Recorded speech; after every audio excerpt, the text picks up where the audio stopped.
Hello, this is Xianbo from the Chinese University of Hong Kong.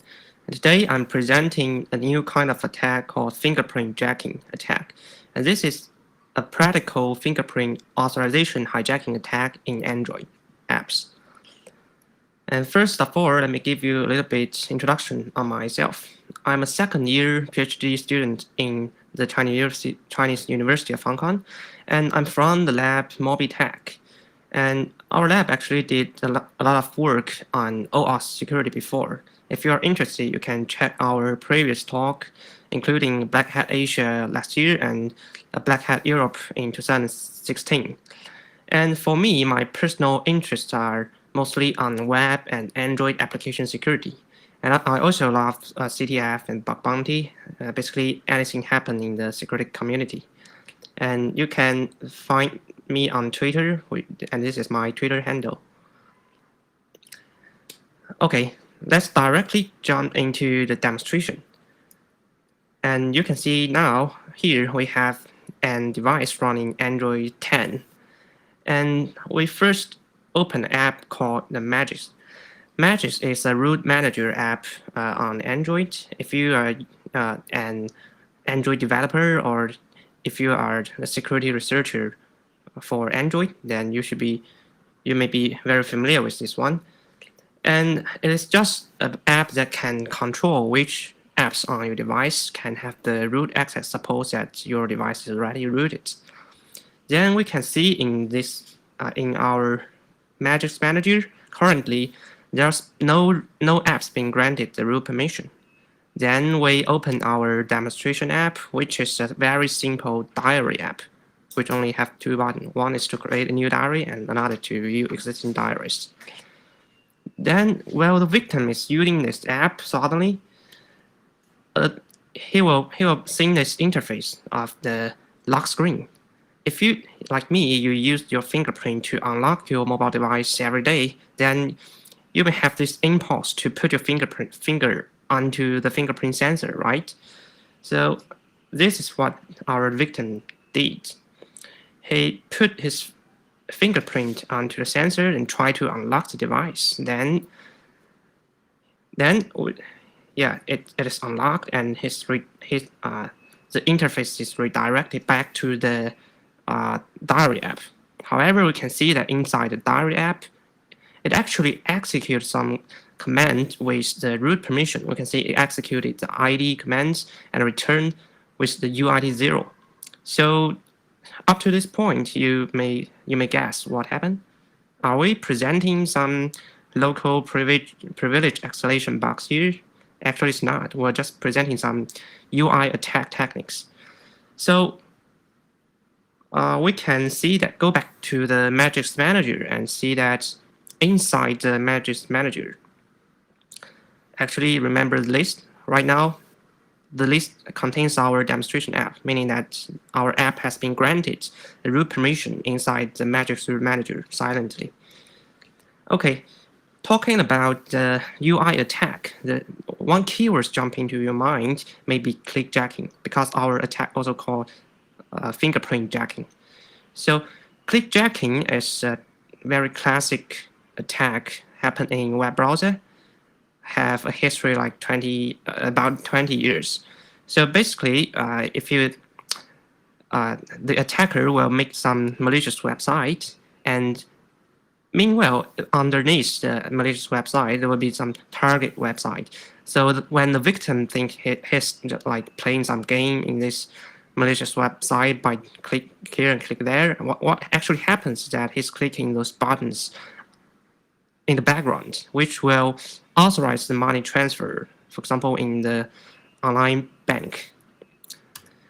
So our observation or our motivation is that nowadays people use the fingerprints everywhere, especially on mobile devices, for different purposes. For example, we can simply use our fingerprint to authorize the money transferring in our mobile wallet, or we can use the fingerprint to unlock this some app, like the diary app in our first demonstration.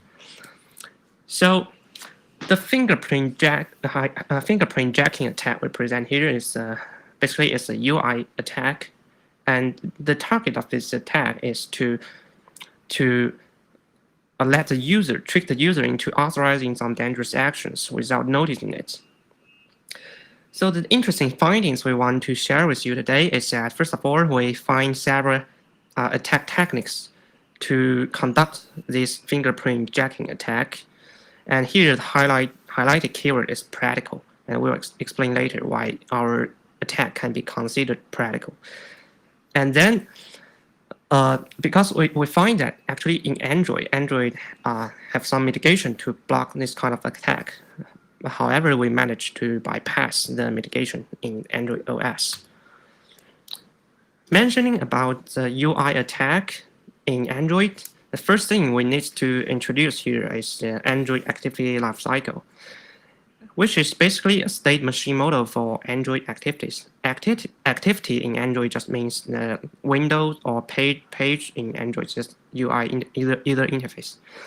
And in this below diagram, it's a simplified illustration of the activity lifecycle model. You can see when some activity is created, it will first go into some create state, and then it will go to the start state, and finally stays in the resume state when it is running.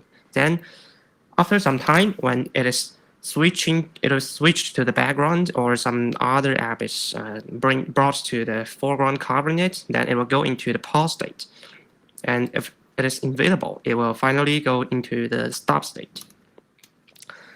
Now we have the basic idea of how the activity lifecycle works. Then let's look at what's the activity lifecycle behavior when some normal apps do the fingerprint authorization.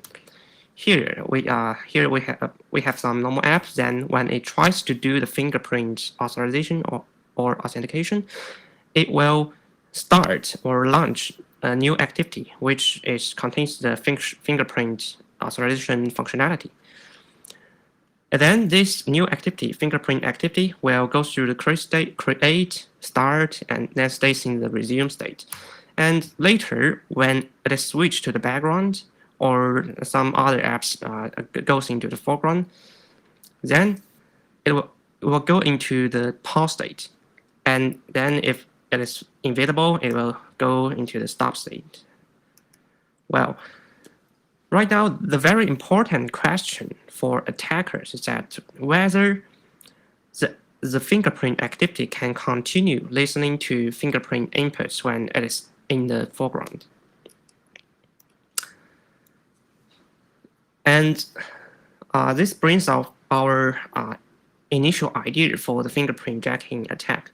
The basic idea is like this. First of all, we assume that we already have some malicious app installed on victim device. And this malicious app actually can disguise itself as some normal benign app. Then after some attack setup, finally what the malicious app can do is that it can launch the fingerprint activity in the target app. And meanwhile, he can use some covering activity to cover the fingerprint activity. And he can make some visual contents to lure the victim to input his fingerprint. And actually, the fingerprint goes into the background target app. So now the question is, what kind of attack setup can allow this whole thing happen? To introduce that, we actually need to consider different apps implementation pattern and different Android OS versions. Here, this complex diagram summarize all the fingerprint jacking attack techniques we know, including some previously introduced some known attacks, as well as some new attacks we will present in this talk. And to tell you the truth, we didn't do this research from the beginning to do such a thorough study on this. At first, I was try to do bug hunting in some particular mobile wallet app, and then I find one technique to make this fingerprint jacking happen. And then further, we we do more study and grow into this complex diagram. And you can see on the right-hand side, there are actually 5 attack techniques: translucent attack, wake-up, bypass, including the wrist attack. Those in the red boxes are our new attacks. And the attacks for attack techniques can be categorized in 3 categories. The first one, they exploit some unusual features or some special permissions in Android apps. And the second one, they exploit apps implementation flaws. And there are also some attacks that exploit the bug in the Android system itself. First of all, let's review some existing techniques. The earliest similar attacks I can find online is also a presentation in Black Hat USA 2015. Because at that time, Android didn't even provide an official API for Fingerprint, the speakers, their introduced attack are targeting some old Samsung device. And then more recently, in 2018, in some academic paper titled Broken Fingers, the authors proposed to use the draw over other apps permission, which is a quite dangerous permission to perform the UI confusion attack for fingerprint authorization. And this permission, you may have already know that, are widely used by those, for example, some video call. When you do some video call in some app, you can see this smaller windows floating around and always display above other apps. And in the same paper, they also propose the malicious app can actually control the brightness of your screen, and they can adjust the brightness to be very dark. Then the victim may think that he needs to unlock the device, and he will put his fingerprint on a sensor, which makes the attack happen. And what do we want for our fingerprint jacking attack is that, first of all, we want our malicious app to require no permissions, meaning that the victim doesn't need to grant any permission either at installation or during the app is running. And also, we want our attack to work on even the latest Android versions. So first of all, let's look at what developers can use if they want to implement the fingerprint functionality in Android. They have 2 choices. The first one is Fingerprint Manager API, which is introduced in Android 6. This API only provides the function to call the fingerprint sensor, but they don't provide the UI user interface. And then later, starting from Android 9, they also introduced the Biometric Prompt API, which is a new API for fingerprint, and it has a unified UI and is more secure. However, it is not backward compatible. Actually, nowadays in the market, we still see a lot of apps that are still using the old Fingerprint Manager API, and this is our target for in this presentation. And let's go back to our original question. Can apps listen to the fingerprint inputs in the background? The answer is that it depends on which Android system you're using. If the victim runs Android 8 or Android 7, basically before Android 9, then yes, the app can listen to fingerprint inputs in the background. However, starting from Android 9, they added some mitigation into the Fingerprint Manager API to block the background fingerprint inputs. You can also see that you may notice that we put a question mark here. So does this mitigation actually works? And can we find any bypass to it? Before we talk about those, first we will introduce the case when the victim is running older Android versions, for example, Android 8. Because before Android 9, there's no system level protection, so the apps need to block the background fingerprint input by themselves. And we observe that there are 2 common implementation patterns for apps using fingerprint. The first one is that the apps will cancel the fingerprint listening inside the unpause event of the activity. And the second one is that they will cancel it in the stop event. So which one is correct? The answer is they need to cancel it on pause event. Why?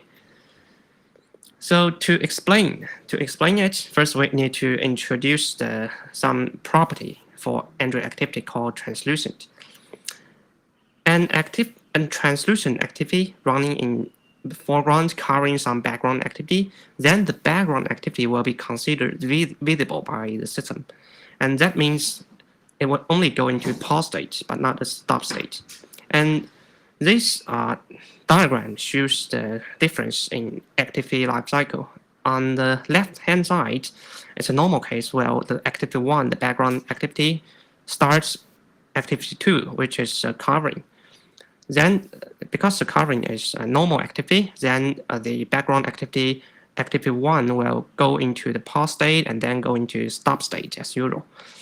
On the right-hand side is a case where the covering has the translucent properties.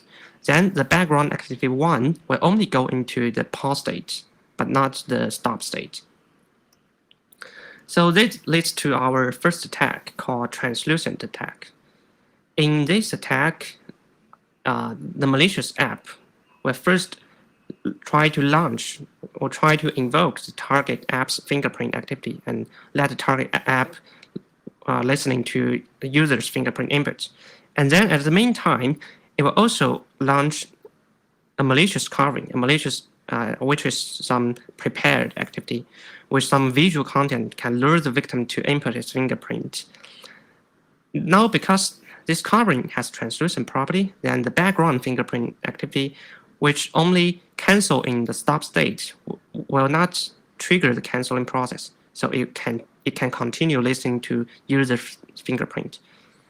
So when user put his fingerprint onto the sensor, he thinks he's using it to authorize what he's seeing on the screen. However, his fingerprint is utilized by the background activity to authorize other things. So a natural question is how many apps in the market have this implementation flaw? We actually built an automatic static analyzer based on FlowJoy to do this evaluation. We collected more than 2,000 sample apps from the market, and then among them, our analyzer can successfully handle about 700 apps. And inside those 700 apps, we find that almost half of them contain implementation flaws. Notice that this analyzer we built only performs conservative analyze. This means the true situation can be even worse. Okay, so this attack we just mentioned only works on older Android versions. So what happened in Android 9? Starting from Android 9, they add a mitigation to block the background fingerprint inputs. And we look into the source code of the Android project and find that the mitigation's logic is like this. The mitigation will be triggered whenever the activity stack changes. So when the activity stack changes, it means that there are some new activities appearing, it's being created, or some activities being destroyed.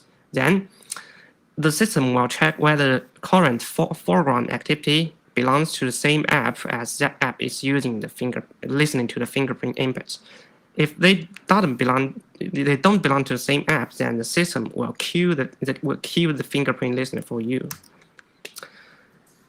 Then can we find a bypass? If when we want to find the bypass for the mitigation, it means that we want to find a bug in the mitigation. And we all know that when we want to find a bug, first thing we go to is to thinking about those corner cases.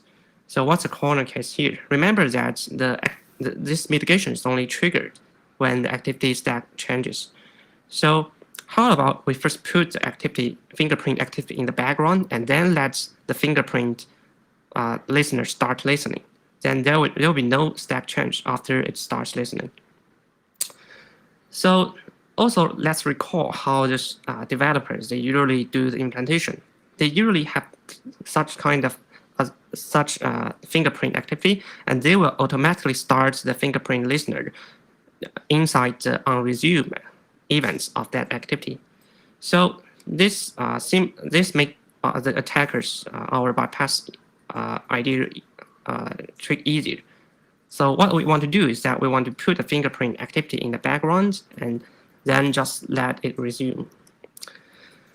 And this is our first idea for the bypass. It calls a wake-up bypass. Basically, the malicious app, as before, it will first launch the fingerprint activity, then launch the car ring activity. But because the mitigation, when it launches the car ring activity, the background fingerprint activity will be cancelled by OS. Then it will just wait the victim to lock the screen and later unlock the screen. What happened when the device is unlocked is that all those visible activities will be resumed. Which cause the background fingerprint activity start doing the fingerprint listening. All of this is done without causing any change to the activity stack. So the mitigation is never triggered here. And a more practical way to launch this attack is the malicious app can monitoring to the action the screen off broadcast, which allows it to know when before that the user tries to lock the screen, and then right before that the malicious app can set up the attack. And this is the second bypass, which is more interesting, and it works like this. Because starting from Android 7, Android support a new feature called split screen. Basically, the user can use multiple screens at the same time. However, the activity lifecycle is not changed, meaning that there will only be one activity can be in the resume state at the same time. And we also noticed that when the user try to resize a split screen, it will result in updates of the activity lifecycle. And here, the diagram shows how this attack will work. First, as usual, we have the malicious app running in one of the split screen window. Then this app can put the fingerprint activity and the carving into the adjacent window by setting some flags. And then, but because the victim see that there's something happening in a smaller window, and he may want to enlarge it to see what happened. And at the same time, when he do the resize, then the activities in that window will become active again, which result in the resume state, resume event being triggered. And that means the fingerprint listener will start listening. However, the stack has never been changed here. So this can again bypass the mitigation. And the third bypass is some case we found accidentally.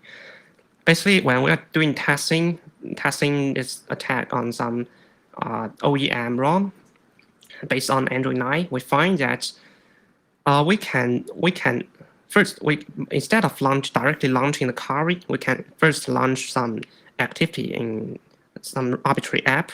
However, this activity will crash. We make it so it will crash immediately after it launched.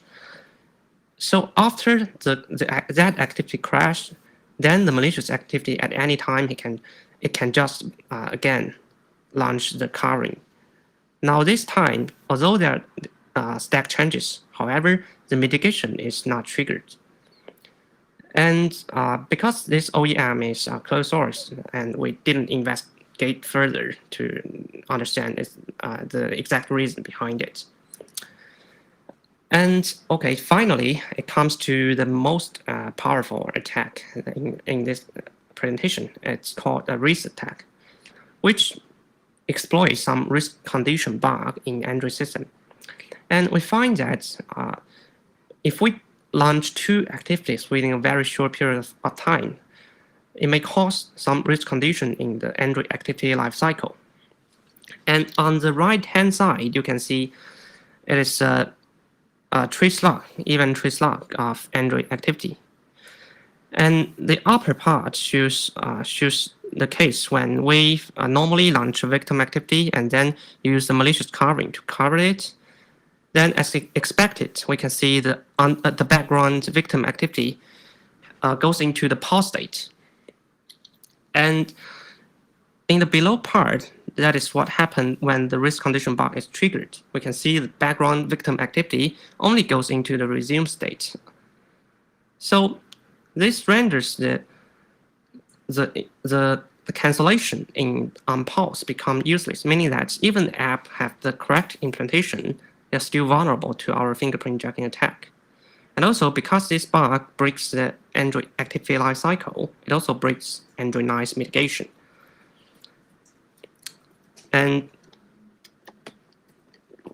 actually, we reported this issue to Google about half a year ago, and we provided proof of concept video and also source code.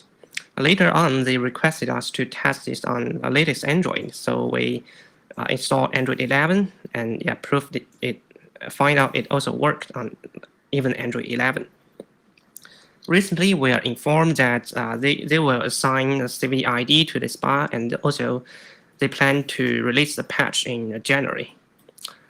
So before after the patch, they release the patch, we may be able to disclose more details. Like, actually, we find several ways to trigger this risk condition bug, and also this bug actually breaks the activity life cycle, so it may also break other things apart from just the fingerprint hijacking attacks we presented here.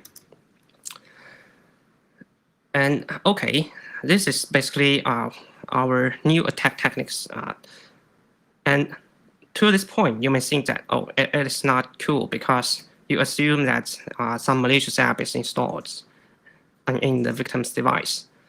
Well, because I'm a web security guy, so I also don't like such a strong assumption. So I try to make this attack work in web browsers, and finally I find that it is possible, but just with more conditions. So the condition can be summarized as 2 points. First one, you need to find some covering gadget, which I will explain in the next slide. And the second is that the target app's fingerprint authorization needs to be able to invoke from the browser. This can happen, for example, because some of the mobile payment apps, they want to support the user to do the payment from the web browsers. And okay, so what is the covering gadget? Covering gadgets are those activities in the benign apps that, first of all, it allows invocation from browser, of course. And second, it allows the attacker to control its visual content. And the third one is that it has to have the translucent property. So the covering gadgets usually come in the form of deep links.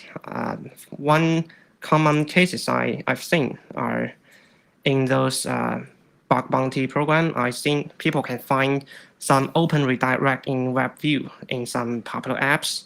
So this case actually already met the first two conditions. However, the more difficult one is also this WebView activity needs to have the translucent property. So I know it is not easy to find such kind of covering gadget. And for me, I didn't spend much time on this one currently, so I only be able to find one of such cases in some rather popular app with partial content control.